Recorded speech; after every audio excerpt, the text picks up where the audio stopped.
नया साल आए बन के उजाला, खुल जाए आपकी किस्मत का ताला। हमेशा मेहरबान रहे आप पर नया साल और बना रहे ईश्वर का आशीर्वाद। नव वर्ष की हार्दिक शुभकामनाएं। हेलो फ्रेंड्स, कैसे हैं आप? आई होप आप अपनी पढ़ाई बहुत अच्छे से कर रहे होंगे। And if you are new on my YouTube channel, please like my video and subscribe my YouTube channel. जैसा कि हम डेली 15 वर्ड्स लर्न करते हैं SSC CGL, CHSL, MTS and stenographer के लिए, जो कि बहुत ज़्यादा इम्पॉर्टेंट है। तो उसी सीरीज़ में आज भी स्टार्ट करते हैं। आज का फर्स्ट वर्ड है हमारा कैंकर। कैंकर का मीनिंग होता है नासूर। इसके जो मीनिंग होते हैं वो आपके दो सेंस में यूज़ होते हैं। एक तो इसका मतलब होता है नुकसानदेह, जो चीज़ नुकसान देती है या जिससे नुकसान हो सकता है। एक तो कैंकर का मीनिंग आपका वो होता है नुकसानदेह, एंड एक होता है नासूर। नासूर होता है घाव, जैसे कि कोई भी फंगल डिसीज़ या इन्फेक्शन को भी कैंकर कहते हैं। CANKER। आपको याद रखना है कैंकर का मीनिंग या तो आपका नासूर होता है या नुकसानदेह, जो चीज़ हमें नुकसान देती है, या फिर कोई फंगल डिसीज़ इन्फेक्शन। सो सिनोनिम क्या हो जाएंगे? मैंने दोनों ही मीनिंग के अकॉर्डिंग इसके सिनोनिम लिए हैं, तो आप रिलेट कर लीजिएगा।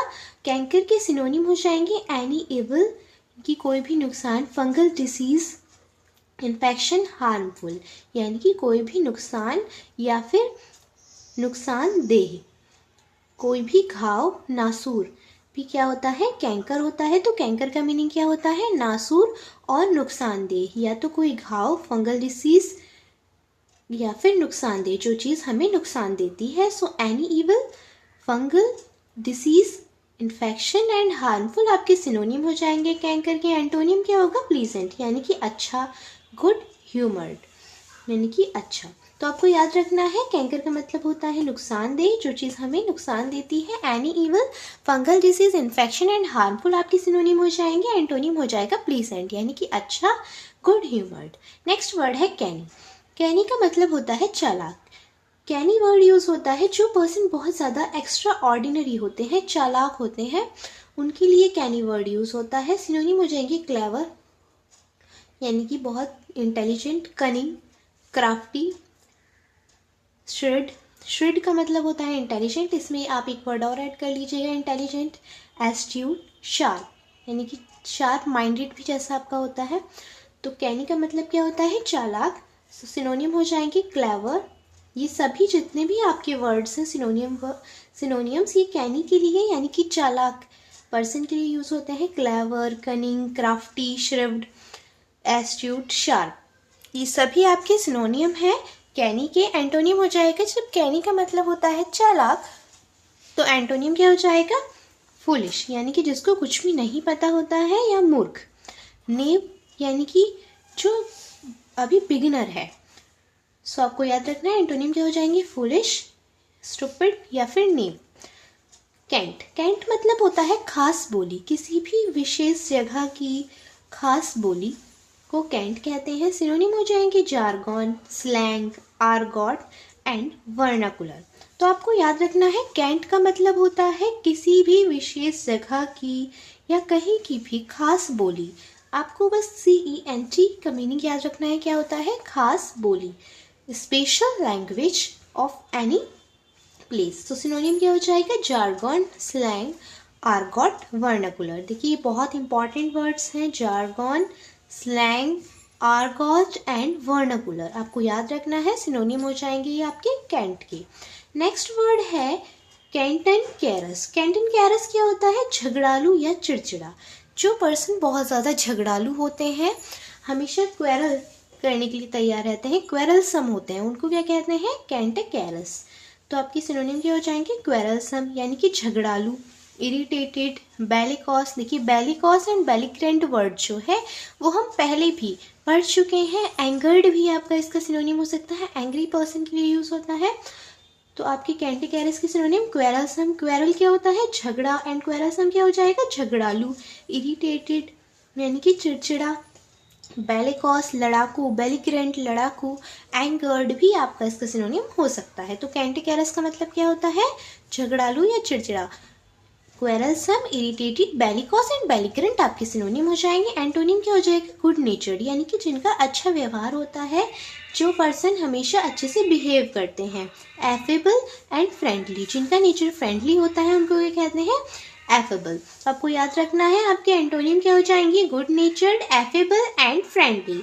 नेक्स्ट वर्ड है कैपिचुलेट। कैपिचुलेट क्या होता है? हथियार डालना, यानी कि कोई भी, जैसे आप एग्जाम्पल ले सकते हैं, कोई लड़ाई हो रही है उसमें हथियार डाल देने का मीनिंग क्या होता है? सरेंडर कर देना, आत्मसमर्पण कर देना।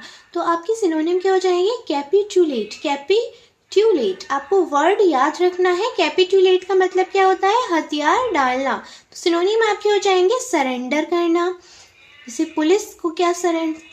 पुलिस को सरेंडर करते हैं थीव्स अपने आप को। एंड गिवन, यील्ड, समर्पण करना। Admit, defeat. Surrender, given, yield, admit, defeat. Admit, defeat, अपनी जो पराजय है उसको स्वीकार करना। कैपिटुलेट का मतलब क्या होता है? हथियार डालना, अपनी हार स्वीकार करना। नेक्स्ट वर्ड है कैप्रिशियस। कैप्रिशियस होता है संकीय परिवर्तन। संकीय परिवर्तन यानी कि अल्टर, चेंज। कैप्रिशियस, कैप्रिशियस के सिनोनिम हो जाएंगे unpredictable, fickle, whimsical and changeable. तो आपको याद रखना है कैप्रिशियस के सिनोनिम क्या हो जाएंगे? अनप्रेडिक्टेबल, यानी कि जिसको आप चेंज कर सकते हैं, परिवर्तित कर सकते हैं। Fickle, whimsical, changeable. Caricature, caricature क्या होता है? व्यंग चित्र, यानी कि अलग अलग जो चित्र होते हैं कार्टून टाइप से जो आपके होते हैं, कैरिकेचर होते हैं। ग्रोटेस्क्यू वर्ड आपका कैरिकेचर के लिए, व्यंग चित्र के लिए यूज होता है। बर्टेस्क्यू, कार्टून, डिस्टोर्शन। तो आपको याद रखना है कैरिकेचर क्या होता है? व्यंग चित्र। व्यंग चित्र से मतलब अलग अलग टाइप के, जैसे कि आपके कार्टून्स होते हैं उनको ही व्यंग चित्र या होता है व्यंग चित्र। तो इसके सिनोनिम क्या हो जाएंगे? ग्रोटेस्क्यू, बर्टेस्क्यू, कार्टून एंड डिस्टोर्शन। आज का नेक्स्ट वर्ड है हमारा कार्पिंग। कार्पिंग का मतलब होता है आलोचना, यानी कि किसी के बारे में जब आप कुछ बुरा बोलते हैं जिससे किसी को बुरा लगे, किसी की आलोचना करना, किसी में कमी निकालना, आपका कार्पिंग का मीनिंग होता है। तो आपको याद रखना है कार्पिंग क्या होता है? आलोचना, यानी कि किसी के बारे में बुरा बोलना। सिनोनियम आपके हो जाएंगे कार्पिंग के पिटी, क्रिटिसिज्म, कंप्लेन, कैवल, ग्रम्बल। तो आपको याद रखना है कार्पिंग के सिनोनियम क्या हो जाएंगे? Pity, criticism, complain, cavil and grumble. Antonyms हो जाएंगी प्रेज, फॉरगिविंग। देखिए एंटोनियम मैंने यहाँ प्रेज एंड फॉरगिविंग क्यों लिए हैं? प्रेज का मीनिंग होता है किसी की तारीफ करना, आलोचना होता है किसी में बुराइयां ढूंढना या किसी की कमी निकालना, एंड प्रेज होता है कि किसी की तारीफ करना। तो ये आपका एंटोनियम हो जाएगा फॉरगिविंग, यानी कि हमेशा तैयार रहना फॉरगिव करने के लिए। तो ये भी आपका एंटोनियम हो सकता है कार्पिंग का। देखिए आप रिलेट कर सकते हैं एग्जाम में ऑप्शंस को देख के। कैरोस, कैरोस होता है खान पान कर आनंद मनाना, यानी कि एक तरीके से पार्टी, या फिर ड्रिंक विद रैलिश भी आपका क्वैफ का मीनिंग होता है। जैसे इसमें सिनोनिम क्या दे रखे हैं? फ्रॉलिक, खान पीन करके, आनंद मनाना, खान पान करके, क्वैफ, ड्रिंक विद रैलिश, यानी कि अच्छे से जो है खान पान करके आनंद मनाना।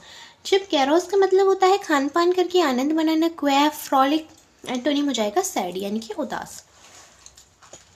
कैस्टिगेशन, कैस्टिगेशन होता है सजा देना। सजा देना, तिरस्कार करना या फटकारना, यानी कि किसी को डांटना, पनिश करना, या किसी के ऊपर कोई भी डांट लगाना, तिरस्कार करना या सजा देना। कैस्टिगेशन का मीनिंग होता है, सिनोनिम हो जाएंगे पनिशमेंट, सब्र, क्रिटिसिज्म, पेनल्टी या फिर सैंक्शन। सैंक्शन क्या होता है आपका? SANCTION, ये होता है प्रतिबंध, यानी कि किसी पर रोक लगाना। सो आपको याद रखना है कैस्टिगेशन होता है सजा देना, तिरस्कार करना या फटकारना। सिनोनिम हो जाएंगे पनिशमेंट, सब्र,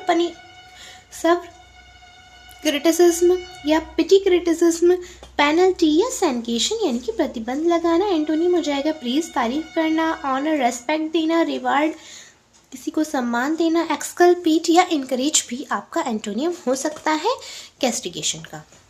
तो आपको याद रखना है कैस्टिगेशन क्या होता है? सजा देना, तिरस्कार करना, डांटना या फटकारना। कैथेरेसिस, कैथेरेसिस होता है शुद्धिकरण, यानी कि प्योरीफाई। तो आपको सिनोनिम क्या हो जाएगा? प्योरिंग, और cleansing of any passage of body, ये आपका सिनोनिम हो जाएगा कैथेरेसिस का। कैथेरेसिस वर्ड आपको याद रखना है CATHARIS, ये होता है शुद्धिकरण यानी कि प्योरीफाइंग। सिनोनिम क्या हो जाएंगे? प्योरगिंग और cleansing of any passage of body, किसी भी प्योर करना या क्लीन करना बॉडी को आपका कैथेरेसिस का मीनिंग होता है शुद्धिकरण, प्योरीफाई करना। एंटोनिम हो जाएगा रेप्रेशन यानी कि दमन करना या इम्प्योरिटी। रेप्रेशन या इम्प्योरिटी। कैथेरेसिस का मतलब होता है शुद्धिकरण, आपको याद रखना है। कैजुअल, कैजुअल होता है अचानक से, एकदम से, आकस्मिक, यानी कि कोई भी चीज़ सडनली हो जाना। तो सिनोनिम हो जाएंगे ओकेशनल क्योंकि आकस्मिक, कभी कभी, अचानक से, इनफॉर्मल, रिलैक्स्ड। एंड एंटोनिम क्या हो जाएंगे? परमानेंट यानी कि लगातार, फुल टाइम। तो आपके सिनोनिम क्या हो जाएंगे कैजुअल के? कैजुअल का मतलब होता है कभी कभी, अचानक से या आकस्मिक। तो ओकेशनल, इनफॉर्मल एंड रिलैक्स्ड आपके सिनोनिम हो जाएंगे। एंटोनिम हो जाएगा परमानेंट या फुल टाइम। कैटास्ट्रॉफी, कैटास्ट्रॉफी होता है तबाही या आपदा।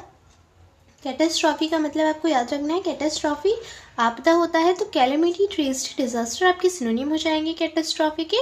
एंड एंटोनिम हो जाएगा सैल्वेशन। सैल्वेशन क्या होता है? जब आप किसी चीज़ को नष्ट होने से बचाते हैं उसको सैल्वेशन कहते हैं। प्रिजर्वेशन फ्रॉम रुइन या डेस्ट्रॉय, किसी भी चीज़ को नष्ट होने से बचाने के लिए जो वर्ड यूज़ होता है वो आपका सैल्वेशन होता है।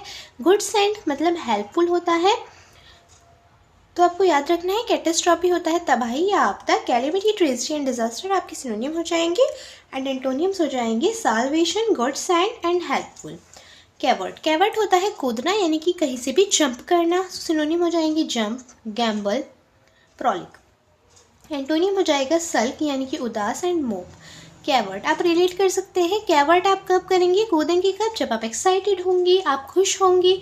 तो jump, Gamble, frolic. And antonym आप, ये डायरेक्ट एंटोनियम तो नहीं है बट आप रिलेट कर सकते हैं। सल्क, उदास एंड मोप भी क्या होता है? उदास। कैलरिटी, कैलरिटी होता है तीव्रता या गति। सो सिनोनिम हो जाएंगे स्पीड, रैपिडिटी, प्रेसिपिटेशन। तो आपको याद रखना है कैलरिटी क्या होता है?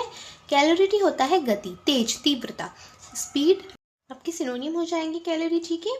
एंड एंटोनिम क्या हो जाएगा? जब कैलरिटी का मतलब होता है स्पीड, तेज या गति, तो एंटोनिम हो जाएगा स्लोनेस यानी कि धीरे, लेथार्जी भी आपका जो है सुस्त। एंटोनिम हो जाएगा कैलरिटी का। सो ये थी आपकी आज की क्लास। इनको आप अच्छे से लर्न करते रहिए वोकैब को।